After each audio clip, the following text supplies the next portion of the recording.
พาคุณผู้ชมไปเอาบุญที่จังหวัดร้อยเอ็ดครับเพื่อในพิการจัดกิจกรรมเฮ็ดบุญตักบาตรวันอาทิตย์เพื่อเป็นกิจกรรมที่เป็นศูนย์ร่วมใจการเฮ็ดบุญของพี่น้องชาวร้อยเอ็ดครับที่ลานสาเกตนครสวนสมเด็จพระศรีนครินทร์อำเภอเมืองจังหวัดร้อยเอ็ดครับนายพิชยาตุระซองรองผู้ว่าราชการจังหวัดร้อยเอ็ดพร้อมโดยหัวหน้าส่วนราชการครับพ่อข้าประชาชนและพุทธศาสนิกชนชาวร้อยเอ็ดร่วมเฮ็ดบุญตักบาตรวันอาทิตย์เพื่อเป็นกิจกรรมที่เป็นศูนย์ร่วมใจในการเฮ็ดบุญของพี่น้องชาวร้อยเอ็ดในวันหยุดราชการเสริมสิริมงคลแก่ตนเองและกับครอบครัว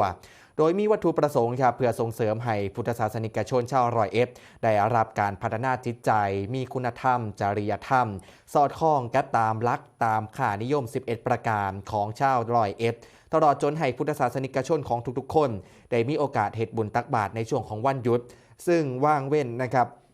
จากการเฮ็ดงานเพื่อให้มีเวลาในการรักศีลเจริญจิตภาวนาพัฒนากรอมเก่าจิตใจนอกจากนี้ก็ยังเป็นการเสริมสร้างและปลูกจิตสำนึกค่านิยมสุจริตคุณธรรมจริยธรรมให้แก่ข้าราชการบุคลากรภาครัฐก็ได้นำหลักธรรมคำสอนทางพระพุทธศาสนาครับมาประยุกต์ใส่ในการปฏิบัติงานให้เหมาะสมกับบทบาทภารกิจของหน่วยงานครับ